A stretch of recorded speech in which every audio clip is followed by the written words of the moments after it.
Well, good evening, everybody, and welcome to Inside D2Football with Justin Polizzi, Matt Witwicky, Chuck Bittner, Tony Nicolette, and later, Chris Ferguson. I am Brandon Meisner.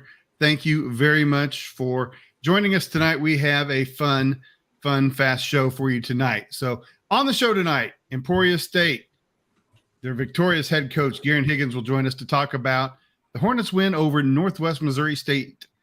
We also have some great Saturday results, some great Saturday contests. Yesterday, CSU Pueblo was at Grand Valley. Colorado Mines was at Angelo State, and Ferris State was at Ashland. Those are top 25 matchups from last night. We're going to feature a new segment this week called Stock Up, Stock Down. Is your team headed in the right direction? Find out in that segment, and we will also do our pick segment as normal. But tonight, we will start with Emporia State. For the first time in a long time, Emporia State won at Northwest Missouri State, a 33-13 win in Maryville. Yeah, what a privilege it was that this game was on Thursday night for us, so we could really kind of spotlight this and really get a close look at both of these teams. And the way some of the lightning delays worked out, we really got to see all of this game. Huge win for Emporia State. I think that goes without saying. And really, you have to start the analysis on this one with takeaways. The Hornets were able to take the ball away from Northwest 6 times. And anytime you can take the ball away 6 times, you stand a really good chance of winning. And really, it was all interceptions. Just tremendous work getting pressure on the quarterback. And really, it started from the outset. You know, the Hornets really set the tone for this game with a pick 6 on the first series. And it really just kind of set that tone for the rest of the night. The Northwest quarterbacks had a lot of trouble finding open guys, had a lot of trouble just keeping that ball in the areas where they wanted to go with it. And then, of course, Mike Hohensee, Northwest starting quarterback, got hurt on the second series. Actually did finish that series, but then left the game and did not return. And certainly his absence had a major impact. His leadership, of course, was certainly missed. And his backup, Runke, made some nice plays, showed some athleticism, but also threw 4 interceptions. So just a really tough night for Northwest, but some outstanding play for Emporia State on both sides of the ball as well. What were some of your impressions of it? I was immediately impressed with how athletic Emporia State was. It was interesting the way, Chuck, I thought the way that Northwest was able to drive, and move the football pretty well, but what was just really kind of, bitten every time with the turnovers. I mean, they end up winning the yardage contest, but at the same time end up being behind 20 on the scoreboard. Some of the things that I'm noticing with Northwest right away is, do you have to worry a little bit right now if you're Northwest about some of the points they're giving up, Chuck? And in addition to that, they don't have a sack yet this year through 2 games. Now, if you take a look at that defensive line over the last few years, that's really been their situation. And, for Emporia to be able to go ahead and really take advantage of those turnovers they got, I was really impressed with how the Hornets played. All right, very good. And let's go ahead and bring on the victorious head coach, Garen Higgins from Emporia State University joins us. Coach, thank you very much for joining us and spending your time with us tonight on Inside D2Football. You bet. Glad you guys had me on. Appreciate being here. Well, Coach, when people talk about Emporia State, the thought is usually about offense. You guys have had some great quarterbacks there, and you still have one this year. You had Brent Wilson in the past, but as Chuck mentioned, the story of the game was all the turnovers that your defense was able to get. What happened? What did you guys do that allowed you to cause so much confusion for the Northwest offense? Well, I think I think we got some really good secondary players. I think we got some really good athletes back there, and those guys made some plays. And of course, turnovers are a part of the game, and it was really, I thought, important for us to get off to a good start, and we did. They took the opening kickoff and drove it down, and then we were able to get that interception, return it for a touchdown, and that really kind of set the tone for the rest of the night. So we didn't really do anything different. I mean, our guys were prepared to play. I think, again, our guys were definitely at the right place at the right time.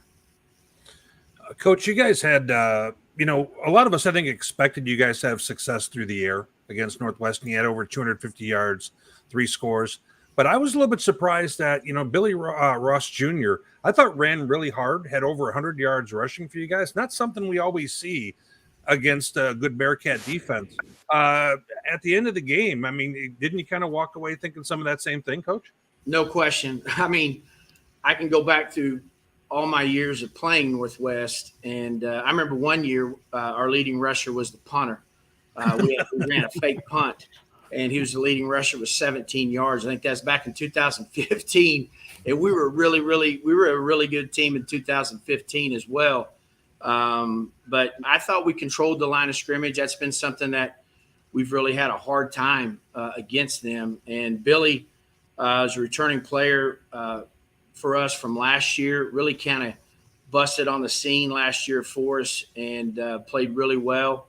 And I thought, the job that our offensive line did. Of course, we lost three starters, three all-conference players last year. And for them to play the way they did, and then, of course, opening those holes for Billy. And Billy was definitely running with the purpose. He's very talented, can catch the ball out of the backfield too as well, and played a really good game. Coach, as I was watching the closing moments of that game, you guys are up 20 points, for the last few minutes of the football game. When exactly did you kind of allow yourself to start believing, hey, we beaten the Bearcats? Maybe with just a little bit over a minute left to play. And believe me, I stared at that clock probably more than I ever have in a game, and but that's when I kind of said, all right, it's going to happen. And it did, and I felt, to be honest with you, not to say that I was overconfident, but I really felt good about this team going in there this year. We played them last year, the last game of the year, and got beat 27 to 21, and we were on the 2-yard line with just a little bit over a minute left to go in the game, and we had a penalty, backed us up, then we threw an interception. Our guys, that pain that we had after that loss was something I felt like our guys never had felt before. But I also think at the same time it gave us a lot of confidence in going into this year. Maybe you've already addressed this, but you've been the head coach at Emporia since 2007. You haven't been able to get over the hump against Northwest, which a lot of teams face that. But what is different? What you said you were confident in this team. What is different about this year's team that you not only got over the hump, but you dominated the football game? I think, to be honest with you, and I kind of said it just a while ago, just our confidence level. I think in all the years that I've been here, and like I said, we've had some really good teams. We've played them in the playoffs, in 15 and 16. And I think to be honest with you, I think there's a little bit of a mental block there. And I think that game, because we've beaten everybody in the league except Northwest, has really been kind of a thorn in our side. And I think just the level of confidence that our guys had. And I also think this is a very close team. We do have a lot of returners back from last year. I think we lost some really good leadership last year, but I also think that there's some guys on this year's team that have really stepped up. I think our commitment throughout the course of the summer has been as best as it ever has been. And then, when you go into a game also with a 3-year starter at quarterback who's played really well, and he remembers that game from last year. I basically, after that game last year, I had to pick him up off the field. You know how you always tell your players you want them to leave everything out there. Right. And he did last year, and he threw that interception. I know it hurt him. I had to console him. And, again, we didn't talk about it over the summer. It wasn't like we didn't put a sign up anywhere with the score. I think our guys just went about their business, and we were able to get it done with a complete it really in all phases. Well, Coach, it was a phenomenal win for you guys, but it's only week 2 of a really long season in the MIAA. So as we look ahead a little bit, you've got Northeastern coming up. We kind of know what to expect there. They're still trying to get it going. But after that, there are no down weeks in that schedule. So what are some of the things you're talking about with the guys to maybe not allow them to get a little too high with this win and just stay focused on the games in front of them? Well, I think a couple things. I mean, I think first, leadership of this team. I think these guys have been around and they understand the difficulty it is to play an MIAA schedule. And, we're definitely not going to overlook anybody. I think that I told him this after the game, that we were going to enjoy the win. I mean, it's been 29 years. We're definitely going to enjoy the win. We enjoyed it on Friday. And then after that, and I said this after the game too, we're going to close the book to this chapter. And it was a great win for our program, great win for the players. Not only the players on this year's team, but just past players who have played here. And I felt like that have really built this place up, the type of program that we have here, the type of culture that we have here. I know that word is overused a lot, but I think though. But it's real where it's real. Do what now? Culture is real where it's real. Right, and I believe it's real here. I really do. And but we've closed the book on that now, and we know we got to move forward. We met as a staff on Friday, and I told the staff that, hey, we're going to enjoy it today. We played on a Thursday, and we don't play again till Saturday. But I said, listen, we're gonna keep coaching these guys hard. I've been doing this a long time, and really gave advice to my younger coaches about because all my younger coaches played here. The majority of them played here, so that was a big win for them. Just to keep coaching these guys and stay focused on the little things and attention to detail, because I think this team still has a long ways to go for improvement. And we've been in a lot of games. There's a lot of guys on this team. I got a lot of 6-year players that, again, have got a lot of experience playing in this league that understand that if you're not ready on a Saturday, you can get beat or definitely be in a dogfight. Coach, you kind of alluded to that this was obviously a huge win for the program. When you beat a team that's kind of the gold standard in the MIAA, not only is that a big win, obviously, in your conference, but it's a national win.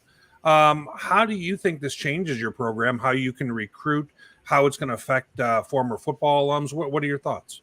Well, I know it affected a lot of football alums, because I was just telling Don earlier, I don't think I've tried to return every text message that I can, because that's important to me, and hadn't been able to do it. So I know it's kind of, I don't want to say re-energized this program, because this program's come a long ways, and we've done a lot of great things here. Yes. Been the postseason 7 out of the last 10 years. That includes bowl games and playoffs. Do I think it'll help us in recruiting? I do, but at the same time, I don't think it's going to change our recruiting philosophy and how we do things here and the type of kids that we want to recruit in this football program. But it's not going to matter if we don't continue to take care of business each and every Saturday. Very good, Coach. Well, congratulations again, and best of luck the rest of the season. You bet, guys. I appreciate you having me on. Thank you. Thanks, Coach. That's Garen Higgins. He is the head coach at Emporia State University, and he was victorious over Northwest Missouri State on Thursday. Speaking of victory, Whit, you and I will have a personal challenge in a few weeks, and we'll have a contest that I believe we will come out victorious.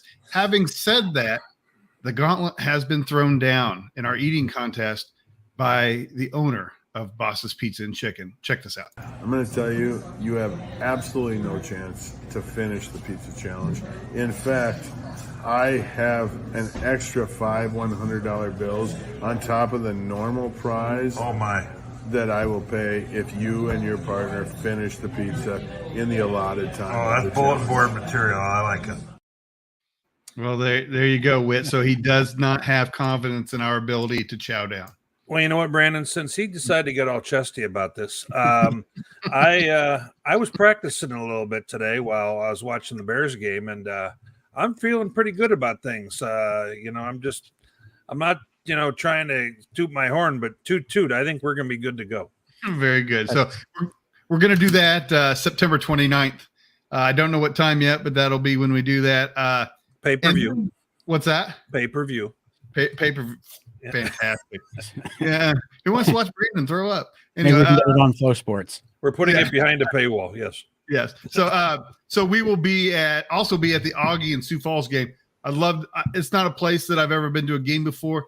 If you see me, I am hard to miss, but say hi to me. I'd love to talk to you. And again, Boss's Pizza and Chicken is a new sponsor and to the website, and they would like to find people who would like to be franchisees of Boss's Pizza and Chicken. Go on their website, see the contact. There's a link in the upper right. Then you can talk to them and maybe sign up and become an entrepreneur and be in control of your own destiny. But Jeremy would love to have somebody or anybody in, especially MIAA markets, and be a great company. And lots of MIAA towns could actually very much use a place like that. So in any case, we will see you up there on the 29th. Is that right? Yep. 29th and 30th of September. And that should be a fun time unless I embarrass myself. I'm not worried about you at all, Whit. I think that you are a gladiator when it comes to eating, but I am not so sure. Not just eating, but yes. By the way, my podcast partner for Northern Sun Weekly, Tom Frederick, all of a sudden he's kind of excited about this, Brandon, and I think that he is going to show up and video us and narrate, which might be entertaining, and a lot of 60s and 70s references, I'm sure. And then, we'll see where we go from there. As small as Tom is, he should be able to join in. So he should, without penalty, impacting much of anything. Yes. All right. Let's go ahead and look at some of the rest of the games that we mentioned from the top 25 this past weekend.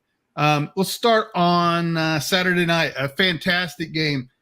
Grand Valley 57, CSU Pueblo 49 in 2 overtimes. What an outstanding contest that was. That was the kind of game. That's the reason we cover D2 football. Tony, tell us about it. Yeah, it is. And I'm, it's a 24 hours later or 21 hours later or whatever it is. I'm still trying to get my head around what happened in this game.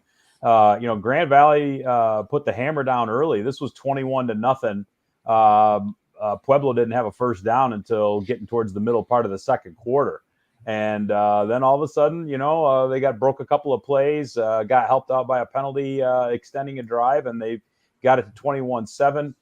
Grand Valley then went down, tried a field goal, got blocked, returned for a touchdown, and pretty much everything was haywire after that. So, got to give a lot of credit to Pueblo for just hanging in there and kept bouncing back and taking advantage of, things that came their way when they happened. And at the same time, Grand Valley, they had a lot of things go wrong in this game, including eventually having to go to their third string quarterback to be able to try and lead them the rest of the way home. And they found a way to figure it out and get a win and defend the home field. So lots to wonder about with this one for both teams. But it was a pretty entertaining game. Yep. First win in Grand Valley coach's career.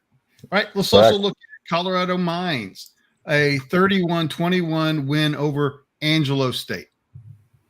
Yeah, Brandon, very good game. Right away, Angelo State gets up 14-3, and you're thinking, okay, maybe Mines is having a little bit of the drama that we thought. After having a huge win, having to now get on a flight and go win a game against a really quality opponent on the road.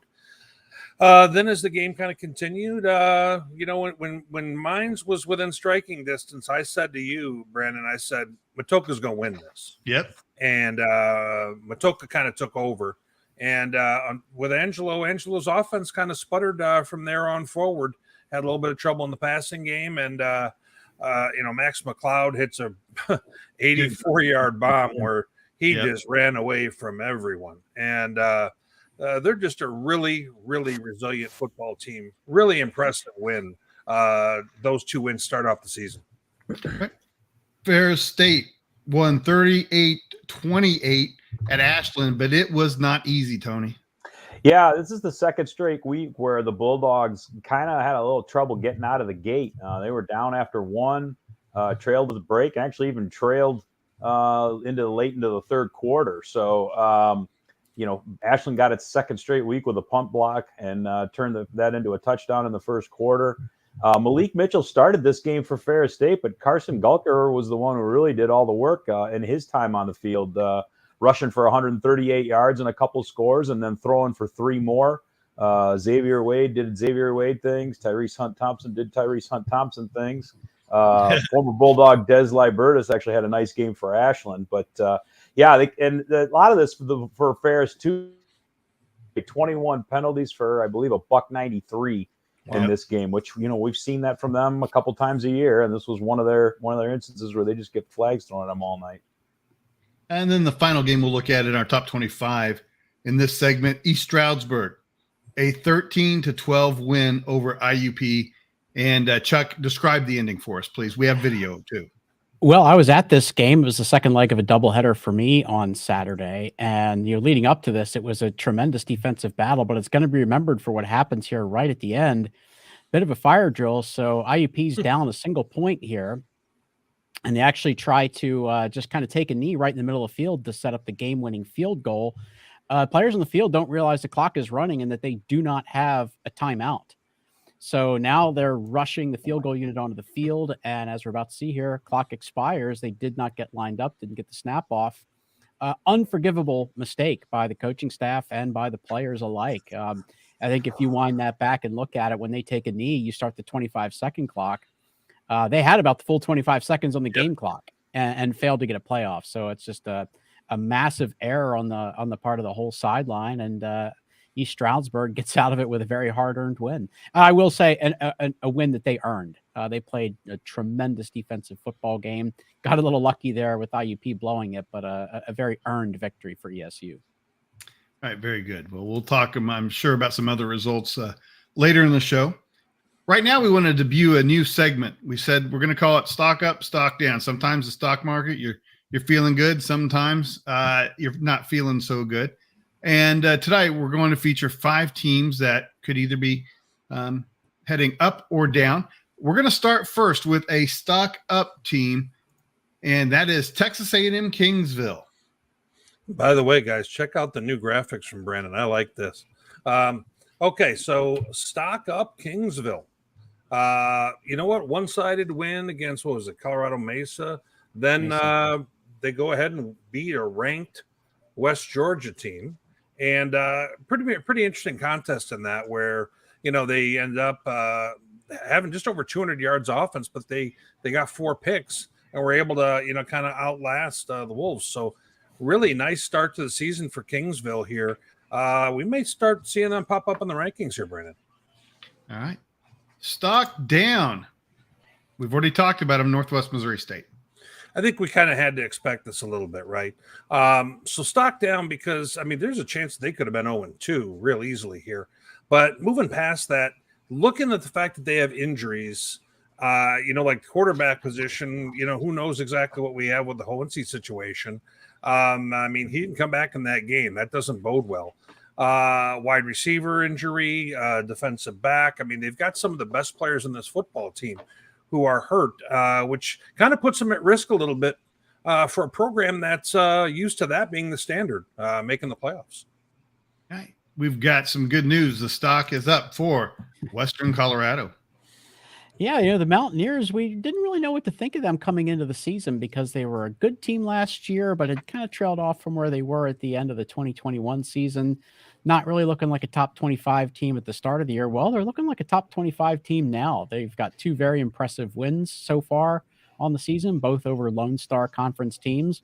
And really, they're doing it with what we've become familiar with them being really good at. They're playing very good defense, and they're having success running the football. Not a very explosive offense. We still want to see them try to, overcome a few deficiencies that they have. They're not throwing the ball particularly well. I think only about 115 yards a game in the air.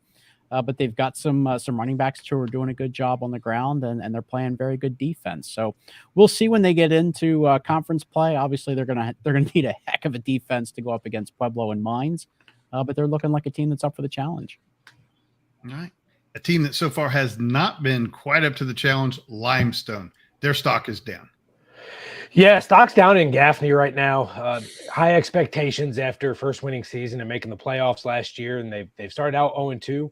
Doesn't mean the season's over for them, but they've put their backs against the wall. It feels like the buzz and the excitement that they had when we started this thing is gone. And so it's Limestone stock is down as of week 2. All right. And finally, stock up. Central Missouri, the Mules. This is an interesting one, Brandon, because unless you're kind of digging in a little bit to D2, you may have noticed this. Quarterback transfer from Southern Illinois, Zach Zabrowski.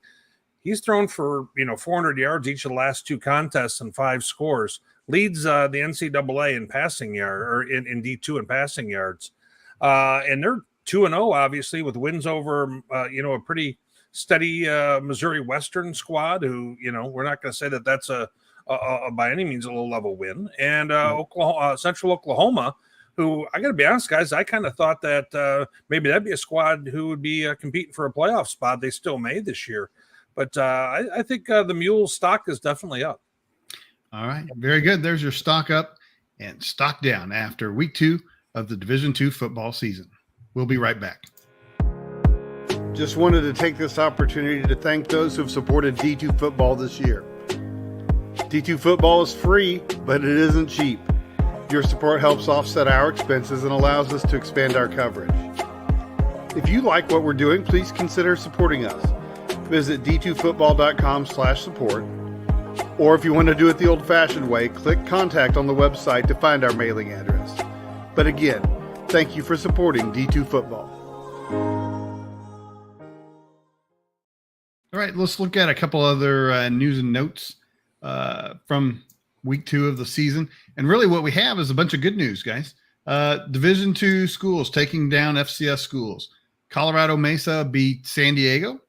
Barton beat Davidson on Friday, and Miles beat Alabama State. So there have been quite a few of them this year. It's been kind of surprising how well we've done. Now, having said that, there have been some losses to some lower levels schools too, so that can even itself out.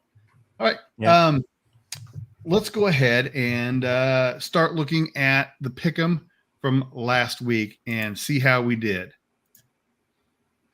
All right, who did the best? Just looking at this, I know Justin was 5-1. Yeah, baby, that's what I'm talking about. Well, Tony and Justin, I think we're 5-1. Tony's 5-1. Yep, I know. I was 3-2. So overall, not a bad. Looks not like a bad week. 4-1, but okay. Chris is 4-1. I was just going to say, somebody getting extra credit for games, right? Yeah. What I say? It was Matt. Apparently, Justin was offered the money ball on one of these. We just don't know which one it was. So. Honestly, at first glance, I thought he got all 5 right, and I was about to have a heart attack. He did. He actually did. Rethink the way I've been doing this. He said, "Get the nitroglycerin out for his heart because it's a failing." So, all right, very good. So let's go ahead and look at the ones to watch for this week, and we'll have some comments about any of them. What's this? What do you call this? The Brian Kelly Bowl? Is that what you call this? yeah, something like that. That's a good one. Assumption is at Grand Valley. It's a holdover game from the COVID year, Brandon.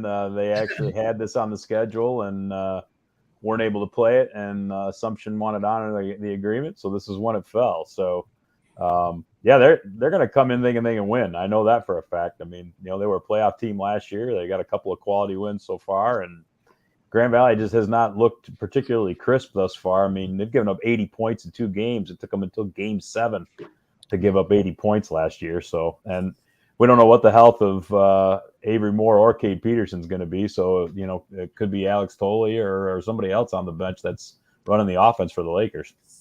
Yeah, I don't expect Assumption to have the athletes to match up in that game, Tony, as we would probably expect. But they are a very well-coached football team, very disciplined. And you're absolutely right. They're going to come in thinking they can win. Well, I mean, big picture, 10 years ago, you'd have thought this would have been a drubbing. And their program has improved to the point where they're able to compete. And that's positive for them. Yeah, I was going to say, Tony and I were talking about that yesterday at the game, about how, some of these games would be, probably blowouts, but now it's just not the same anymore. And I think the one thing with Grand Valley is they let Pueblo score in all 3 phases of the game. So if they have, more mix-ups like that, I mean, it leaves them very vulnerable. Yep. So, right. What else we got here? Sioux Falls is at Minnesota Duluth. Whit, what are your initial thoughts on that? think Minnesota Duluth is going to be a handful for anybody in the Northern Sun. They got a quarterback, Mr. Waljasper, who is just a big fella, hard to bring down, and they have found a way to use him in all kinds of different ways. And they're going to be real tough to beat up there, I think, this year. Right. Angelo State at Central Washington. This is interesting to me because Central Washington has started the season 0-2, but they haven't lost to a Division II team yet. They lost to Weber State, an FCS team, and then lost to Montana Tech, an NAIA team, not exactly a dominant NAIA team either. So in my opinion, it's kind of hard to know what Central Washington is. Does anybody have a grasp on what they are at this point? Well, and they were very competitive for a half against Weber State. Right. I think it was a 14-10 game at the half. And then, of course, they fell behind in the second half, which is what you'd expect to happen against a very good FCS team. But no, I think that's kind of the point, Brandon. We don't really have a strong read on Central Washington. Losing to Montana Tech was a surprise to me. That's not a bad NAIA team, but it's not an elite NAIA team either at this point. Right. So that kind of surprised me. But this is a difficult road trip for Angelo State to have to make, going all the way up there to Ellensburg, from San Angelo and coming off of a tough loss. That's a really tough assignment to go up there and play a wounded Central Washington team that we know is actually very good. So I think this is definitely one to keep an eye on. And, one other thing, Central Washington was picked second in the Lone Star preseason.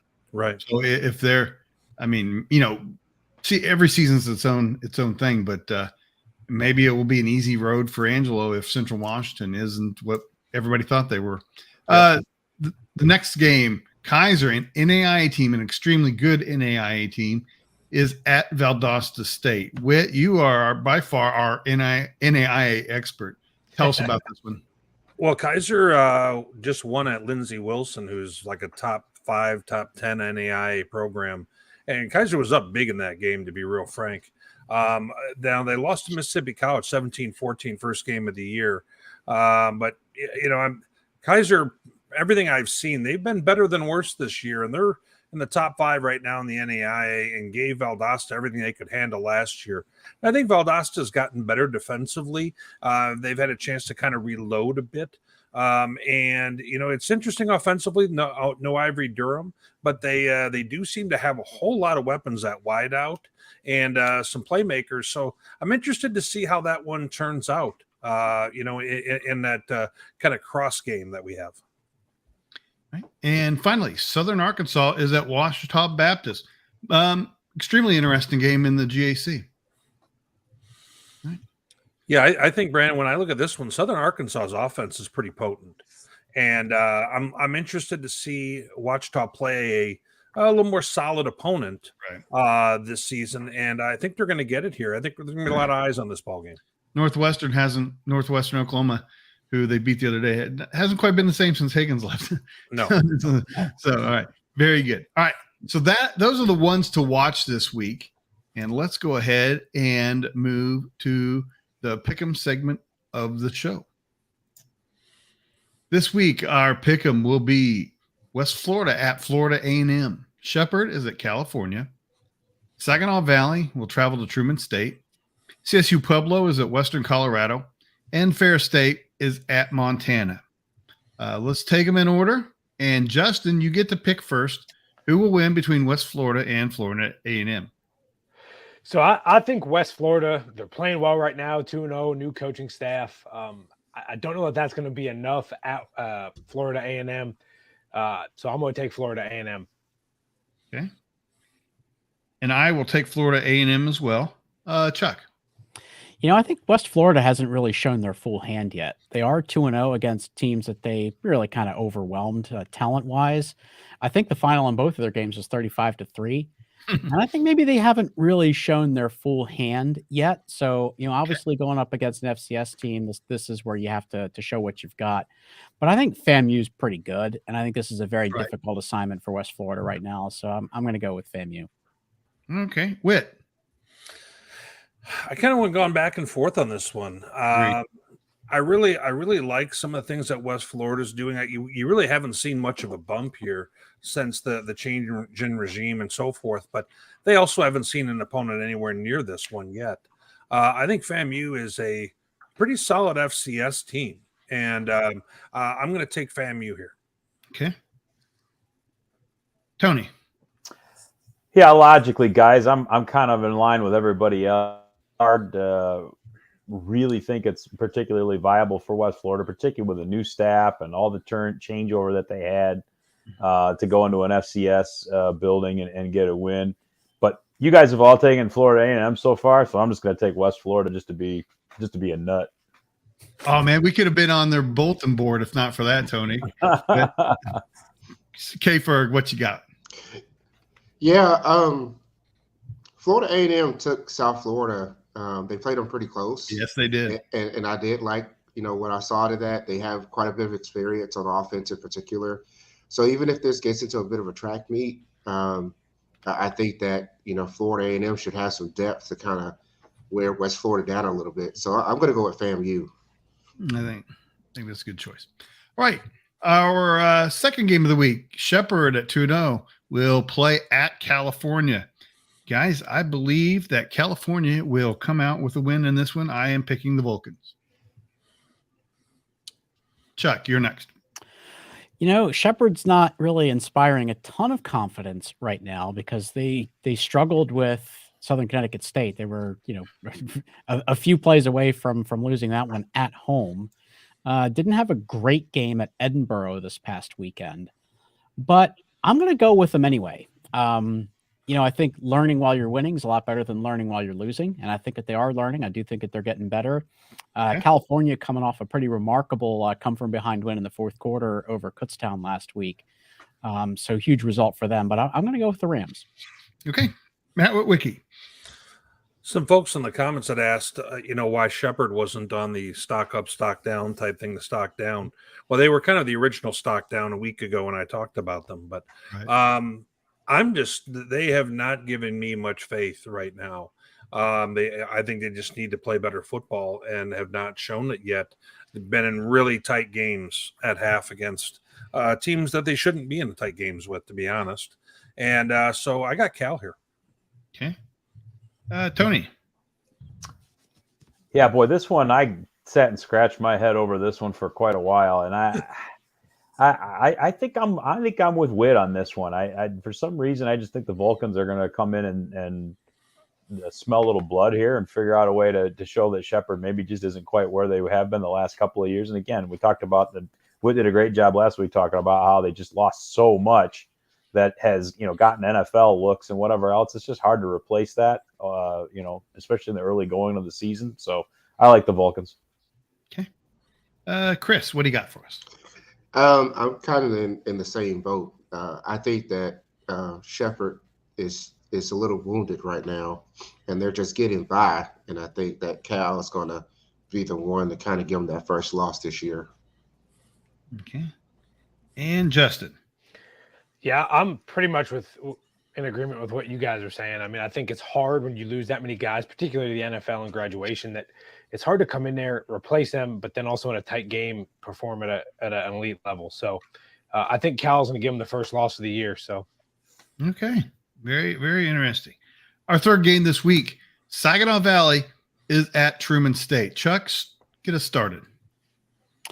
I kind of like this Truman State team, but I haven't quite seen enough out of their offense just yet to make me think that that they're going to beat a good GLIAC team. So I'm going to go Saginaw Valley here. I do think this is close, but I'm going to go Saginaw Valley.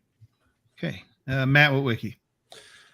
Chuck, I think you and I are going off the same thoughts here, buddy. I'm not quite there where I can pick Truman in this one. And Saginaw really impressed me with how they got out of the gate against Winona a few weeks ago. And I think that I think Winona and Truman are not all that different a team. So I got Saginaw here. Okay. All right, Tony, can you pick or will you pick against the GLIAC team? I will not. Can I, Brandon? Of course I can. I will not, however. Simply for the fact that, again, I mean, if you look at, even without Jairus Grissom this past weekend, I get that Northwood's not anywhere close to what the Northwood was 20 years ago, but it's still a rivalry game, and Saginaw Valley came out and handled their business and ran for a big number again. And I just think I think they're going to be able to do enough physically on both sides of the ball, especially in the trenches, to be able to grind one out here on the road. Okay. Chris, you're practically by default the GLIAC guy now after your trip yesterday. So will you pick against the GLIAC team? Well, the one thing I kind of noticed across the board is that the GLIACs, playing some pretty good competition, and it's resulting in some, very down to the wire games. But I don't really think that this is a quite even matchup, and so I can't really pick against the GLIAC here. Just can't do it. So Saginaw for me. Okay, Justin. Dang, looks like I'm going to go against the grain. Every time I pick against Truman State, I lose. So I'm going with Truman State for this one. Very good. And I think the offensive line or the size of the GLIAC will be the difference in this one. And I picked Saginaw Valley. All right. What do we got next? CSU Pueblo. Man, this is an interesting one. CSU Pueblo, whose record is wrong in this graphic, should be 1-1 versus Western Colorado, which is 2-0. And Whit, please start us. Yeah, I think Pueblo coming off of a really emotional game. Road trip, the whole deal. I don't like them in this game against Western Colorado, who I think is maybe a sneaky good team. They're physical. They play good defense. I like Western Colorado here. Okay. All right. How about you, Tony? Yeah, this is another one where I'm really kind of struggling. Pueblo in the early part of that game yesterday just did not look like they were. That game looked like it was going to get out of hand.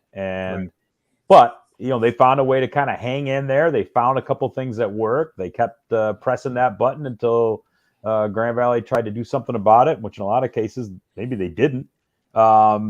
I think as the game wore on, Grand Valley's ground game finally got going. And so, this is a tough one. I think Witt's onto something where, coming off a play in Grand Valley, having been beat up a little bit physically. I know there were a couple of defensive linemen in this game for Pueblo that ended up leaving at different points, and Western's a run-first team. I think Pueblo might be the better team kind of week in, week out, top to bottom. Something tells me to take Western Colorado here, so I'm going to do it. Okay. What you got, Ferg? I'd like to first open up by just saying, if you're like the Grand Valley announcer, this wouldn't be CSU Pueblo. This would be Colorado Mines that you'd have by here by mistake. I thought that was the funniest thing, and everybody looked at each other like, wait, did we hear that right? So, anywho, it was emotional for Pueblo, but I think that they kind of know the stakes are pretty high against probably one of the three top teams in the RMAC this year. I don't think this is going to be very high scoring though, because I think Western is going to keep it pretty low to increase their chances to win. But I do think that Pueblo is going to have enough to get over the hump and take this game. All right, Justin. I think Pueblo, when you look at the schedule and you talk about it as an emotional game and things like that, that when you go into it, I think if you want to be the best, you have to win those tough games, or if you lose those tough games, you have to be able to rebound and you have to be able to play well the next week, and you can't let that team beat you twice. So I think Pueblo understands that. I think they're going to come in there and I think they're going to get a win on the road. All right, very good. I'm hesitant after Tony and Chris both said that they believe it'll be a low-scoring game. That makes me hesitant to pick Pueblo because I believe they'd rather have a game that moved up and down the field. Yeah. But my gut was CSU Pueblo, so I'll go ahead and pick them. And that leaves Chuck. Yeah, I think a lot of you have made some really good points. And when these two teams played a year ago, it was a 17-10 game, and Western won that. If it's that type of game again, I think Western wins. I think Pueblo's got a little bit more offensive firepower in them. Definitely. And I think that they probably are overall the better team. If it is low scoring, I like Western, but I think Pueblo is going to have enough in them, and I'm going to take the Thunderwolves. Okay. All right. And then our final game this week, Ferris State traveling to Montana in the FCS. I'm going to let Tony go last. So we're going to start with you, Chris. Ooh, what a game. There we go. And I tell you, this ain't this is not the only two D2 versus FCS games this week. I mean, so because you got Delta playing Mississippi Valley as well.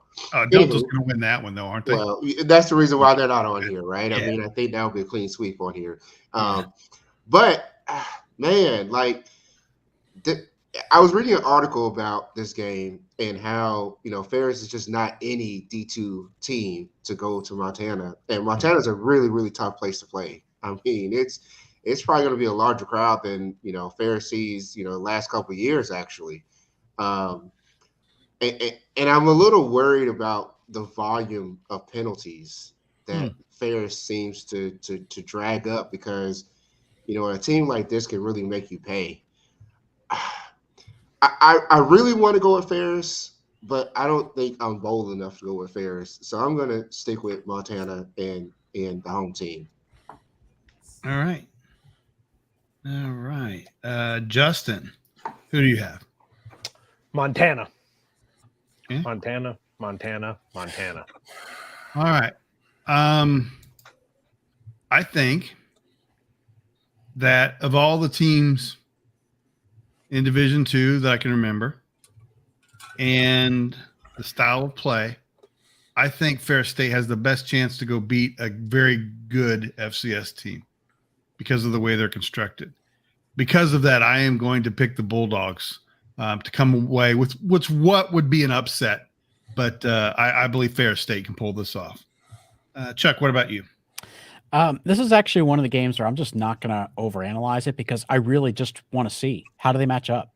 I'm really curious, and I just want to see how they match up with a very good FCS program.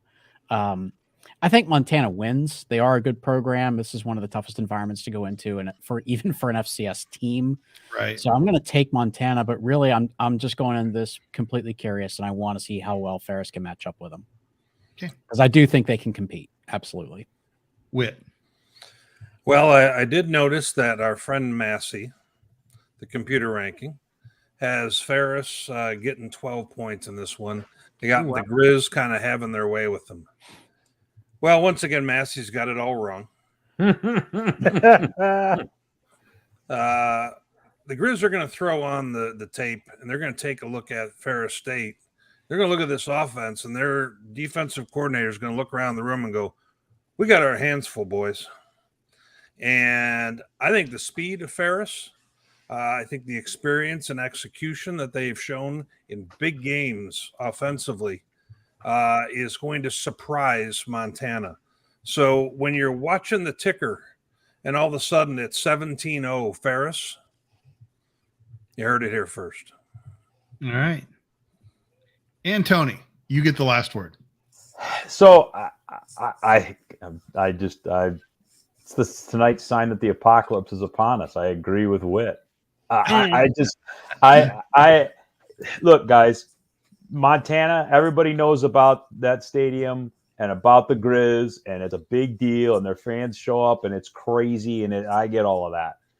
Ferris doesn't care, and they've seen plenty of that at their own stadium and at Grand Valley over the last handful of years. That rivalry alone, they don't care about that. When I look at Montana, yeah, they're ranked, I think top 10, top 12, whatever in FCS. So far this year, they've knocked off a non-scholarship FCS team and a bottom feeder FCS team, and they've run over them, and they average probably 240, 250 a game on the ground.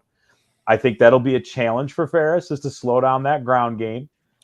Even though they've done well against the run so far this year. I mean, that's Ashland's bread and butter, and Ashland didn't run the ball well at all last week, the other night. But I think that's the one thing that I think Montana is maybe a little lulled to sleep, and they are going to be shocked by the speed. I think that's the one thing about Ferris that it's hard to be ready for, is just how many guys they have that are that damn fast. And, I don't know if even in FCS, maybe they see that many guys on the field at one time that have that kind of speed that they have to defend. It might not. I could be all wet. This may not happen that way, but something tells me that they've been working their way towards this one because they want to prove they're that good. And it's just hard to get against Ferris, bet against Ferris against anybody other than maybe North Dakota or South Dakota State at this point. Awesome. Well, what a great pick segment tonight. All right. We told you earlier in the show that we're going to change things up again. And so I'm going to explain how things will go. But first, I want to remind you guys to like, share, subscribe, all those things that we ask you to do every week. Follow us on social media at D2Football. And in fact, this is going to be very important tonight. Facebook.com/D2Football is going to be important. We're going to discontinue the stream on YouTube. The show will end and look like it normally does when it ends. You have to give us a minute because we're going to have to tag some comments. And then when we are ready, we will come back up and answer, interact, those sort of things. The stream will not stop on Facebook or Twitter, so just stay right where you are, but it will discontinue on YouTube.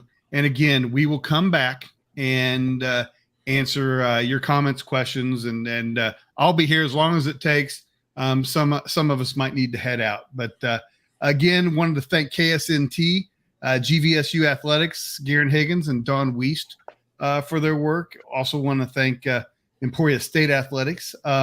And again, that will do it for the main show tonight. Stay tuned for the overtime, and thank you for watching Inside D2 Football.